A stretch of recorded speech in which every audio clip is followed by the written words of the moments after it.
welcome to another episode of the Michelle Muir Podcast. So excited about coming forward today, y'all. Have a thought-provoking perspective for you today. But before I go into that, if you guys find my content relevant, thought-provoking, all of that, please subscribe, please like, and please share. If you have the means, please go and, visit my YouTube page, and in the information tab, you'll find 2 donation links, one by GoFundMe and one through PayPal. And please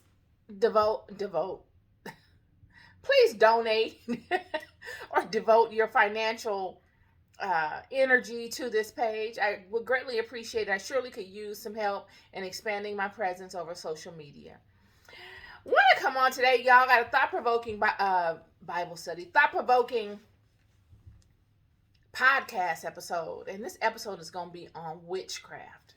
I know I did another video on witchcraft on my YouTube page, but I really want to go into deeper detail with it. I don't believe I covered a lot of ground with that, so I will expound a little deeper on this particular topic in this video.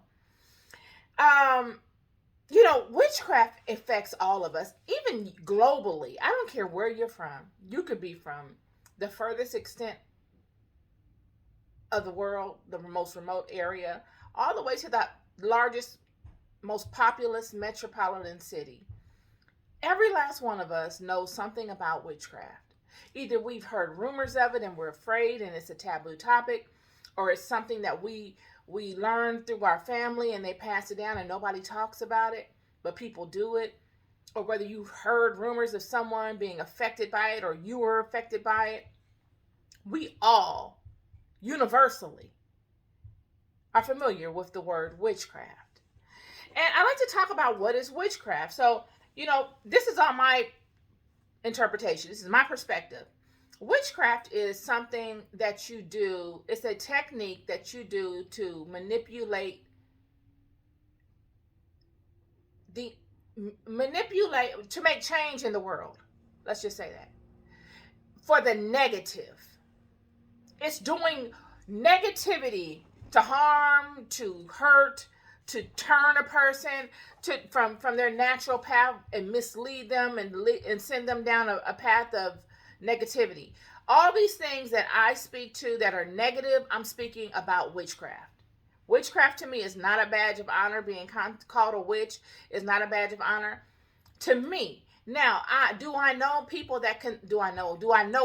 people that consider themselves witches that are very good people? Absolutely. I'm the only one that goes by that definition, but that uses that definition. But I know that there are witches that don't do baneful or harmful work to other people, that are the most giving and the most prayerful people, that will actually use their power to uplift and help people, that only use their power to uplift and help people. See, it's a difference. It's a mindset thing, this witchcraft game. Because to me, prayer and witchcraft are all the same. They just distinguish themselves differently by some of the techniques and by the intention. You could have a problem. You could have a situation with someone that you're living by and that you all don't get along. And you could say, okay, I've done everything I can to try to fix the situation. It's just not working. We need to part ways. And you could go and pray on it, or if you're a witch, you can go and do some spiritual work on it and ask that person be open, that something open up for that person where they will be happy to move into something that they really would like. Whether it open up a portal for this person to be able to walk into their own home and own their own home, and allowing me to live in my home in peace. Allow this person to receive some money so that they can leave on their own terms and be blessed in their next. Whereas, that's what a good witch, if you want to call them good witch, or that's what a person that has a good intention would pray. But if you have a bad intention and you work iniquity and you are boggled down with the lesser, all of that baneful, harmful energy, you would never do that. You would default to the negative. And what is the negative? Oh, make her leave and, you know, with nothing and, you know, wishing all of this negativity on people. This is the fundamentals to me as to the differences between, you know, people that do harmful work, witches, and people that don't do harmful work, people that do healing work, people that do things that will heal a person or that will heal a situation.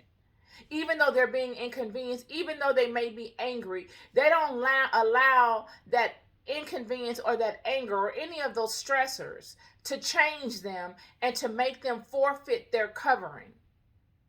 That is the difference. So, when did it begin? How did it begin? It goes back to the fallen ones. Everything goes back to the fallen ones. The Adam and Eve story, or if you want to go in another direction, them all coming, all 200 of them on Mount Hermon. Remember, Azazel came first. And what he did was unheard of.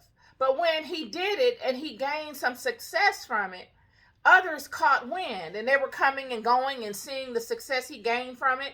And they're like, oh man, we're about to do this too.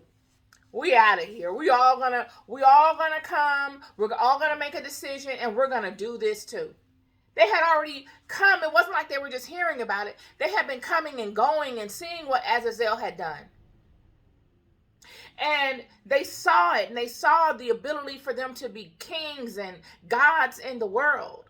These others outside of Azazel, because when Azazel betrayed or did his deed, he didn't do it like the others. He wasn't as blatant and as rogue as the others. And like I said, it goes back to how we are as a group of people on the planet. When we hear the success of one person in any vertical or in any particular situation, and we watch them for a while, then everybody wants to just kind of like it's a big influx. So they all came. They didn't have a plan. The only plan that they had was that they were going to get with the women. And you know what this reminded me of? It reminded me of the 80s. I grew up in the 80s. And, you know, in the 80s, there was a lot of people coming from other countries to California. I don't know about the United States, but I think United States in general. But in California, where I was living, it was a lot of people coming in from other countries, either from Belize, either from the islands, Trinidad, Jamaica.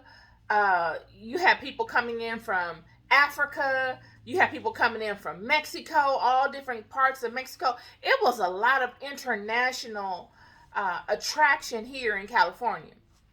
And I remember because I was in my early 20s or let's just say the 90s, 80s, 90s. In the 90s, I was in my early 20s. In the 80s, I was in my teens. But either way, I came in contact with a lot of island people. Like a lot of Jamaicans would come and they would be attracted to me and my best friend, and we would meet them, and they wouldn't know their way around. They wouldn't know anything about America. And so they would partner with us, like we would be their girlfriend, and we would show them different parts of the city, as many of my friends did. Some of my friends did the same thing. It wasn't like a unique thing just with me, but it was, or my best friend. It was how it was done. Everybody was doing it. And they would partner with these women. And the women would show them the way of the world. Like if they needed to get an apartment, the women would get them an apartment.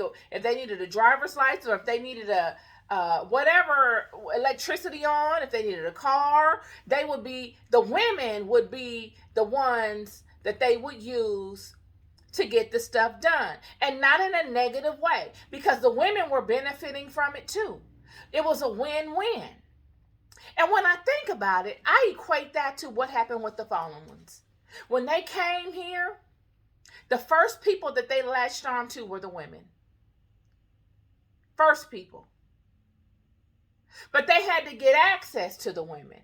And this is why the serpent was so necessary, because the serpent was a major force in the world. And they came with a plan. And these people came with wisdom. See, they didn't come empty-handed. They came with a plan, and they came with wisdom that none of the women knew about. So when they linked up with the women were really, really in the forefront. They gave the women the forbidden knowledge. The knowledge of how to use plants, how to cut roots, how to manipulate energy, how to beautify the body, because of what the man that fell wanted. They taught them all of these things. And the women became very powerful queens. And they reigned. Long story short, they went from working for everything they got, hand and foot, to using the mind and the imagination and the will to get things done. Totally changed and transformed everything. Totally.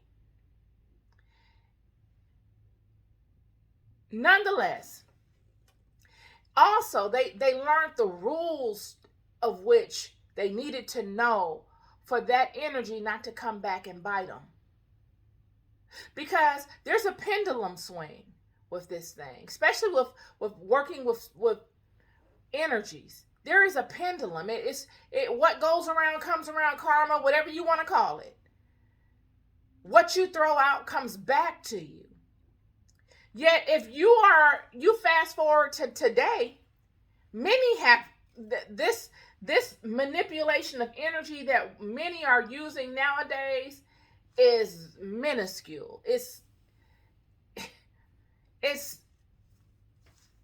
I don't even know what you would want to call it. It has no power. Even the little power you think it has no power from which it came. Or it has no power as to the relation of what it was birthed from. None. So back then, these women and then of course the men, but mostly the women had the power. And it trickled down to the children, and everybody said in the Apocrypha that children were doing sorcery. 7, 8, 9, 10-year-olds doing sorcery. So they were learning this from the gate. So by the time they get in their 40s, 50s, and 60s, they're masters at it. And they're getting all of the information from the source. It's not none of this small power stuff that's going on now. It was very effective magic. And everybody was doing it. You couldn't go anywhere without someone knowing how to inflict it. The world had gotten wicked. Completely wicked. Till that, coupled with making all of these animals and all of these different sacrifices of burning children and sacrificing their children. I mean, it was crazy. All for worldly possessions. They had to flood it. So, moving forward till today, you have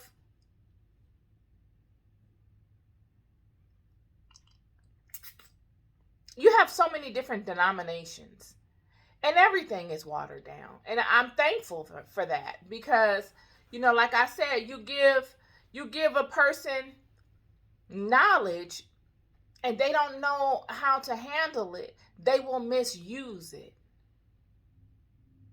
They'll be like, the neighbor in the back, or in your that's living downstairs from you, be up all night working nonsense on you, only for it not to be effective, only for it to just cover them, because they don't know the process or the procedure or the rules to this. They don't know that everything that they're doing, they do it to themselves. And all you got to do is send it back. You don't have to pick up an item. You don't have to do anything. It could be just a mental send back. No matter how hard they work, no matter how late at night they be at it. Friend, I'm telling you, I have been through so much stuff with this witchcraft thing. I feel it in my spirit that I have to testify to it because it has been so paramount in my life. I'm telling you. Like for the last 20 years. At least. Paramount. I have come in and out of so many wars with some witches. It's embarrassing. I am not kidding you. But in the beginning, I was afraid. I remember when I first began having these situations. And I would ask God, why are you putting me in these situations?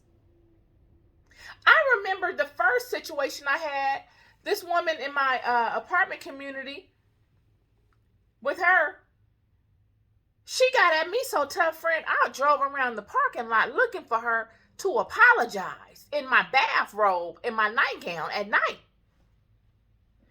Do you hear me? Yo, I'm telling you the truth.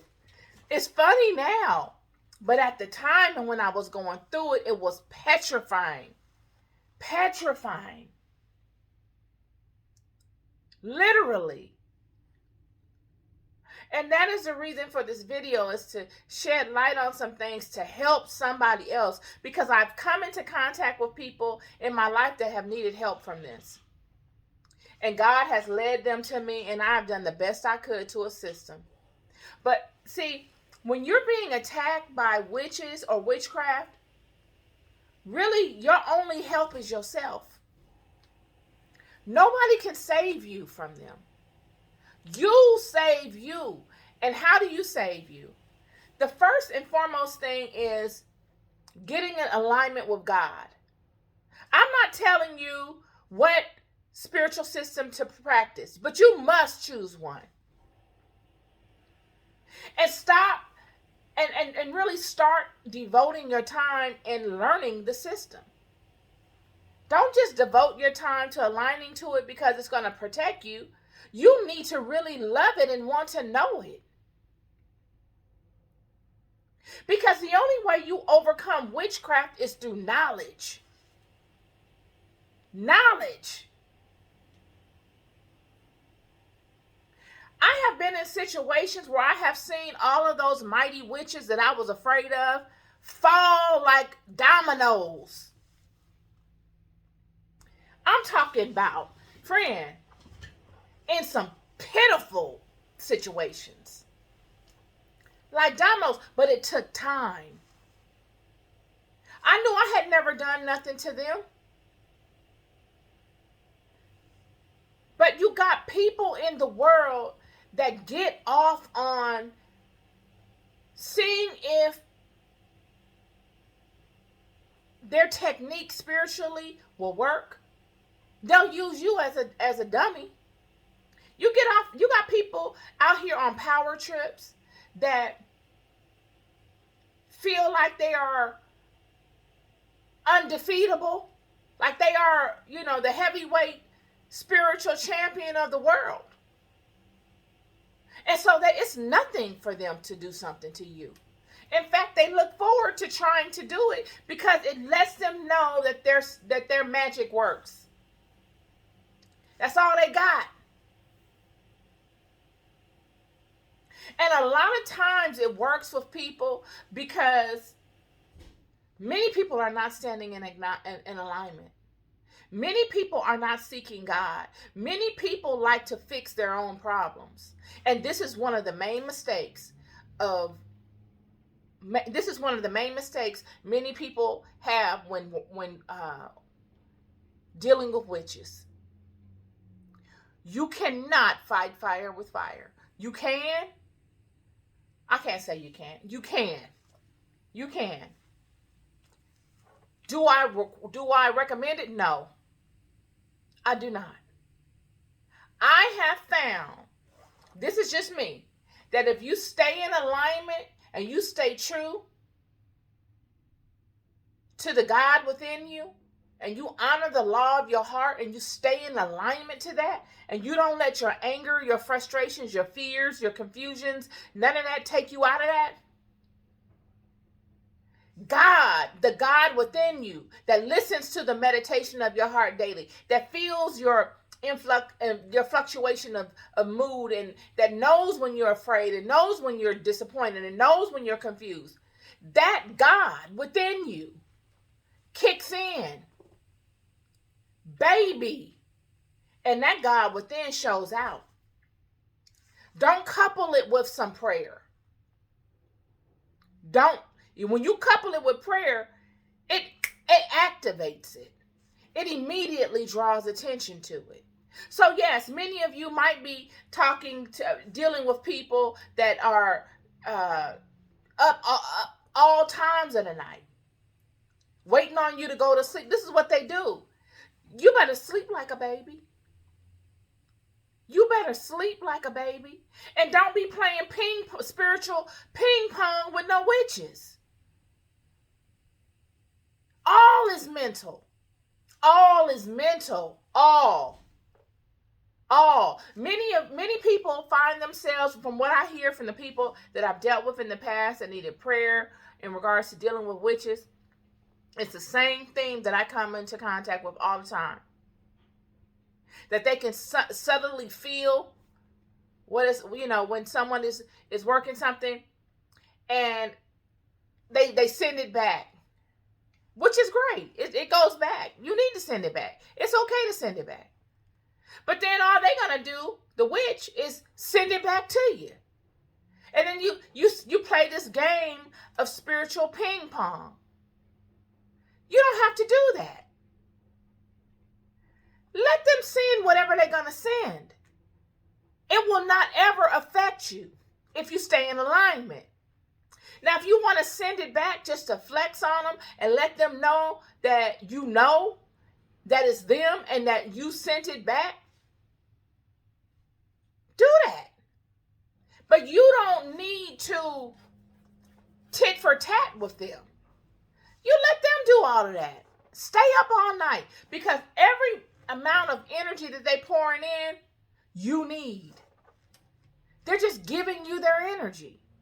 And this is why I say it's important that people know, when, especially you witches out there that do this, you need to know what you're doing, because a lot of times people don't know. They get books and they read them and they act out what they see in the book, or they ear hustle from someone in their spiritual group, or their mother, or some other person that has told them how to do some stuff, and that's all they know. You need to know that there are rules into this, and that you are harming yourself. And don't be living a nefarious lifestyle. Don't be living some kind of a unruly lifestyle, and you out here throwing energy around and trying to hurt people. You don't want to do that. I'm telling you. You really don't. Because them be the main ones that get caught up in their own stuff, trying to do somebody else. I have not ever seen a witch that has made a lifestyle out of harming people, that for no reason, or even for a reason, live an abundant and prosperous life. I just haven't seen it. Now, y'all might. I haven't. What I've seen is that they do well and then they disappear. They disappear. They always disappear somewhere for a while. Now, I like to say that there are some witches that get a pass, in my opinion, and that God actually will give a pass to. And those are the ones that are doing spiritual work that they feel is trying to help someone. So if you come to someone and say, oh, this person is bothering me, he raped me, and he's taken my money, and he's done this and that, and the person might know you and trust you and believe what you say.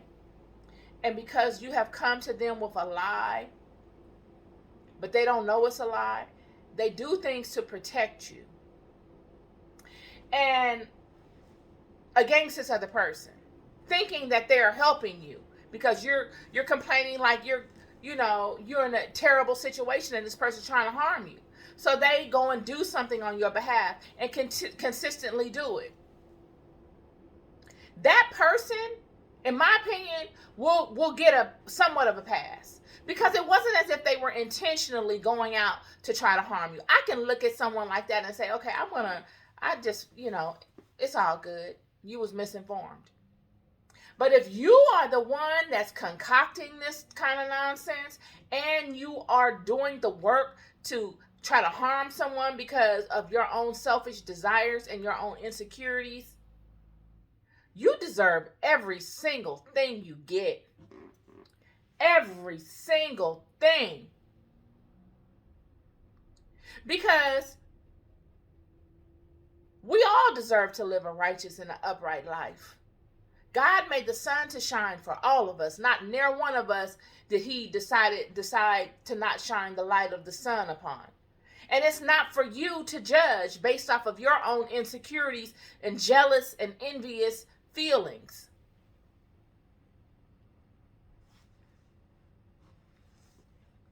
Just as Saul, when he consulted the seer, Saul had made a ban of all the seers and the sorcerers and all of these people in Israel. He made a ban. Nobody can go see them. Yet he goes to see them at the most frightening time of his life. That's what I'm trying to tell you. We got people out here that say one thing, oh, be kind, and oh, do this and oh, do that. And you're like, okay, I'm being kind. Being kind might not be overly, praising someone. That's being fake. Being kind is respecting someone's boundaries and abiding by that. Just as I expect someone to do the same for me. Yet, you got people out here that say all that be kind stuff, but they be the main ones not being kind. Look at Saul. Saul consulted a seer, and he's the one that banned him. This is the king. He done banned all the seers in the land with an iron rod. Said, you better not, you're going to be punished. So none of the lower level people that probably really need some, or that, I can't say need, they didn't need it, but that probably would have went to go see a seer, they can't go take advantage of that. But when Saul gets in the most drastic fight of his life, he goes and he consults a seer. Goes and hides fast. Gets himself right so he could get a word, and goes and sees a seer. Goes against the word of God and goes and sees a seer.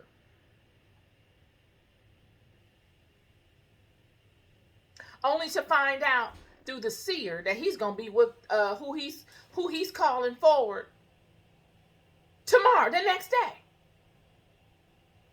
Now, many people say that wasn't the spirit of Samuel that Saul conjured, and I kind of believe that. And this is why God said don't do it. Because, friend, like I said, you have many spirits around you at any given time. Right now, there's spirits all around this place. Right now. And I know many of you will be like, okay, here she go with this weird mess again. Yeah, here I go. Here I go. But anyway, the spiritual realm is popping. The spiritual realm on this planet has more of a grip on reality than the material world. Period. They are privy to more of the facts than the material world. Because I can tell you anything. It don't mean that that's what I really mean and what I really feel. Yet the spiritual world, all these spirits that are around listening, that I can't even see, that might have been, that lived thousands of years, that may have even been around when my mama was a baby, that has followed my whole family, that follow particular bloodlines, and that answer to particular gods to manage this place. They are the ones that are truly in control. So when you call and when you open up a portal and you call on a Samuel by way of some other God, some other God is what you're leaning on to use their portal as a pathway to get to that Samuel. It might not even be Samuel that comes up.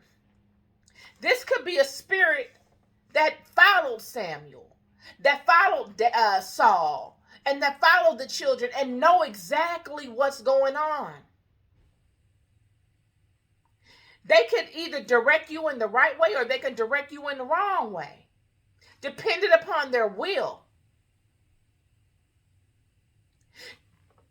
They could see the odds before the game begins, because they know all the truths of what's really going on in real time by way of them and the other spirits. The spirits that's watching the opponents. The spirits that are watching your men that support you in war. So they can make the report whatever they needed to be. Didn't have to be Samuel that came up. It was the fact that you opened yourself up to that spirit.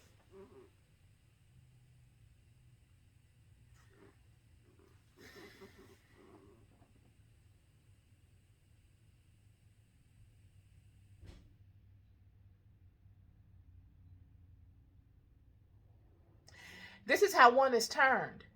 Because once you begin to see a result from it, you're like, okay, well, it told me the truth. Now I'm gonna ask him something else, and it becomes your best go-to instead of the God within you.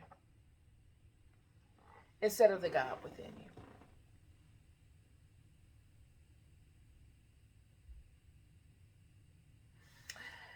Wanted to come on and just speak to this topic of witchcraft, and I don't want anybody to think that witchcraft is something that is, that is just bound to one particular culture or group of people. That is not true. You have witchcraft all in throughout the world's religion systems,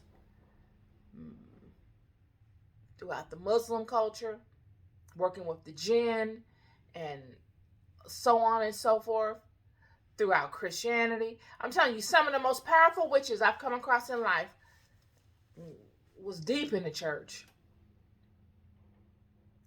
And see, that's the thing. Many people get their information from smoke and mirrors. They get their information from ear hustling and talking to other people. They don't get their information from facts and real life experiences. They don't. They get their information from ear hustling, watching videos, and talking to people. All that I'm giving you is what I've actually seen and been through. I didn't read none of this. And that's why I could walk with honor, integrity, and in power, because I know what I'm talking about. Now, if I'm conveying it effectively, that might be another thing, because I'm learning this whole testifying thing. But let me tell you, if any of you out here either dabbling in witchcraft or that are being affected by someone that is doing witchcraft, you need to know what you're doing, and you need to know what you're dealing with. If you're dabbling in it, you really need to know what you're doing, because you can bring upon yourself things that were never even meant for you. That's how this thing works. You thinking you're going to put somebody else on another path? No, you're going to put yourself on another path. Because everybody is not out of alignment. Everybody is not someone that you can attack spiritually or physically without there being consequences and spiritual repercussions. So, and this is another thing with this witchcraft thing. A lot of it has a lot to do with ego. When someone says that to you, like what I just said, everybody is not someone that you can attack, and there will be spiritual consequences and spiritual repercussions if you do. It offends some people that you say that. It offends some people that you actually mean that. And they know you mean it. And they know it's probably true. But it makes them angry because you said it. It makes them angry because you meant it. And most importantly, it makes them angry because there's nothing that they can do about it. This is all ego. It's an egotistical thing, like, they're so used to being able to inflict stuff on people that for no reason. None. That they'll come up with anything to justify it. When God himself knows that this is not, ain't nothing you can justify. They will be up, friend. And for y'all, just FYI, that are out here doing these things, that be up relentlessly at it, all you're doing is building a spiritual case against yourself. Period. You are. It get to a point where if you don't see a result from it, you need to look at it and say, okay, well, what am I learning from this? Where is this energy going? That need to be the first thing you say to yourself. All this energy I'm pouring into this, all this visualization, all these words of intention I'm speaking, and it's not affecting that person, who is it affecting? Where is it held up at? You need to ask these things. Because 9 times out of 10, friend, 9.999 times out of 10, it never left you. It's all there with you, waiting to manifest. And how does it manifest? It manifests by way of your own karma. What does your life resume say about you? Do you have enough positive karma in the world that you've done to outweigh this negative? To convert it? To offset it? Or do you just have a bunch of negative karma floating around out there that will eventually come back to you? These are words of love that I'm telling you, because I'm seeing this in the world. I'm seeing this in communities. I'm seeing this in the world in general, all across the place, from Atlanta to LA. I have seen this, and it gets no better. It's not getting any better. It's not like you can go to a school to learn spiritual etiquette. You learn spiritual etiquette by getting right with yourself. By listening to yourself and your heart and saying, am I right for this? Am I wrong for this? And if you feel right, go for it. And just know you got to handle whatever comes from it. That's all. And don't be mad if what you do to try to hurt somebody else hurts you.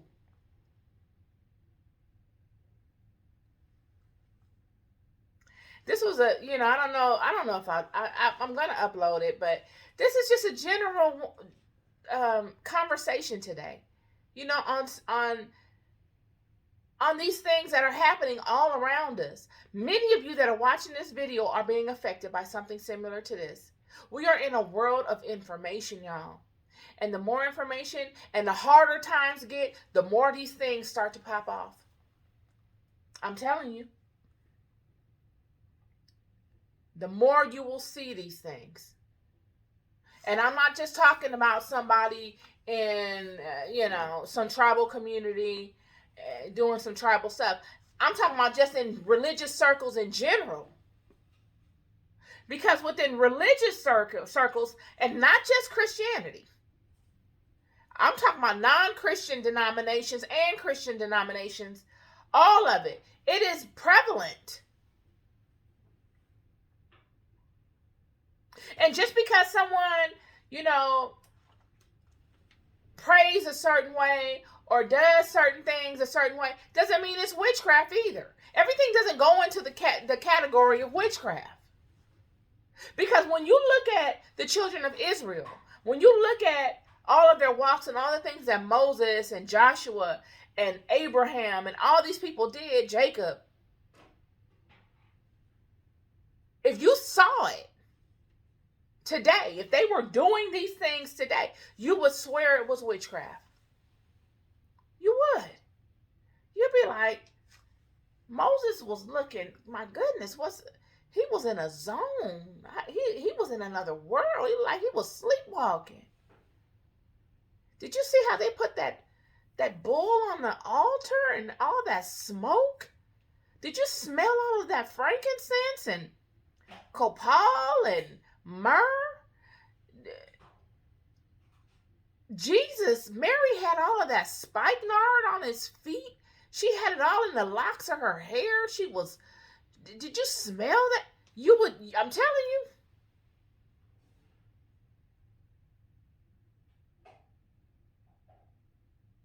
Did you see all of those rams and goats that they slain? That was my goodness, they covered the whole mountain. It was nothing but dead carcasses. Solomon slew 200,000?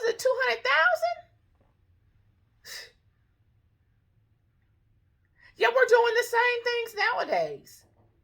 It's just not in the same way. When you look at the wars on this planet,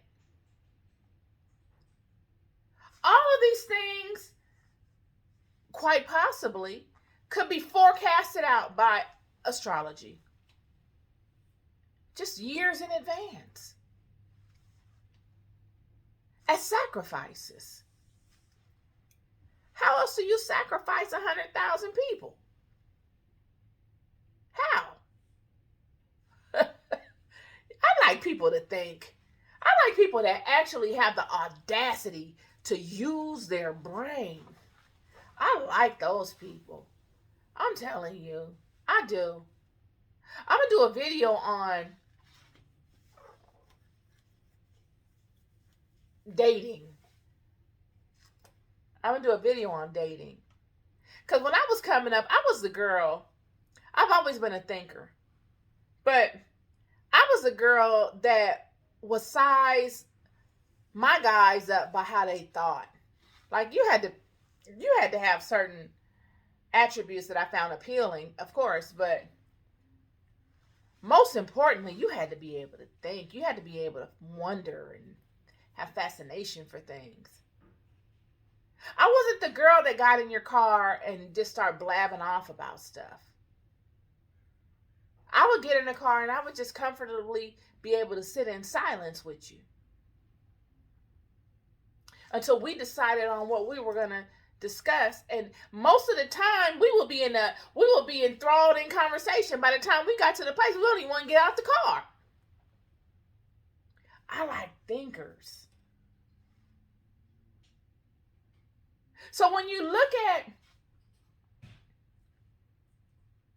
these people and all of these things that are happening now, they're the same things that happened then, but in a different way.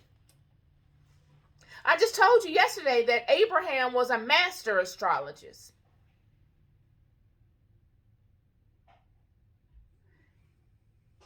He knew the precessions of the planets better than anybody. They were coming and going looking for Abraham to give them wisdom as to what to do. That's how the kings of these different areas knew him. Because no king goes to war without consulting God or an astrologer. Who did David have? David had Zadok the priest, Nathan the prophet, and Benaiah the assassin.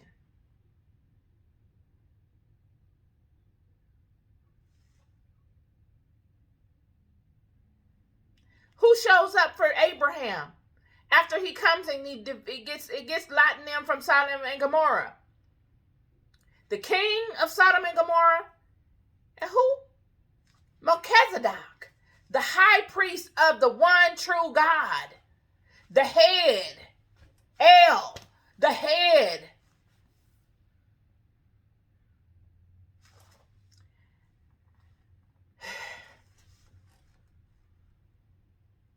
It's interesting. It's interesting, y'all. But yeah, I wanted to just speak to witchcraft. I don't know, these are just my thoughts. And my experiences, most importantly, what I've gone through. You cover yourself and you protect yourself from witchcraft by staying in alignment and knowing yourself. You must keep your hands clean. You must. Because when you're dealing with these types of energies, anything can come and trip you up and open you up. That witch that's working whatever they think that they're working against you is working against themselves. They're building a case against themselves. Don't worry about them. You stay on point. Let them be up all times of the night. Fine. If that's how they want to live their life, go for it. If that's how they find rest, do what you got to do. But you don't let it affect you. You don't let it to take you out of alignment. You don't let it get you so upset that it makes you want to do them how they do you. You don't do that. That's not your role. Your role is to stay in alignment. Your role is to be the vessel in which God works through the earth. Your job is not to be God. Nor is your job to be God's angels. Your job is to receive information and to act. And just as Abram was told by God, you need to receive the information and act. You need to stay in a perfect way, and you need to do not fear and be courageous. And in doing so, you need to communicate to me any problems you have along your way, and I will protect you. It's written right in the book. Plain as day. Plain as day. So there's no confusion. And if you can stay in that, you're going to be fine.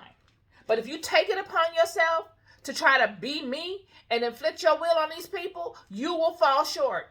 David did the same thing. You know how many times David felt like he was wrong, like Saul was wrong? He ran from Saul. Saul was performing witchcraft on David. He wasn't just working physical threats against David. He was working witchcraft. Yet David said, you're not going to get me out of alignment, friend. I got too many people that I consult with. And I'm consulting with you right now, any of you, because there's not nobody consulting with us nowadays on these topics. If you're being attacked, you need to stay in alignment. You need to lean in on the word of God, and you need to put it on your altar. Give it to God. Tell God about it. Go within yourself and do the techniques that you do to cleanse yourself of any of the remnant of it, and that in itself sends it back. Stay in prayer, but do not put your hands to iniquity, because the witch knows this. The witch know better than anybody. If you put your hand to iniquity, they got you. No, you're gonna own this. You want to wrestle? You finna own this. You're not going to get me off my square. I done lived too long and come through too much to let you get me off mine. Little boy, you going to own this. I don't think so. Homie, don't play that. That's what you need to say. And mean it, and being a loving, kind about it, and keep on keeping on.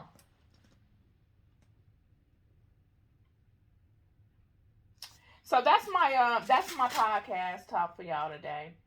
I wanted to read what God told Abraham, and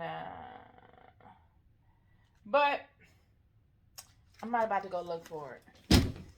You love more than you'll ever know. Don't ever forget it. Don't you never doubt it. It's a mighty love. Mighty, mighty. Oh, stop. Bye, y'all.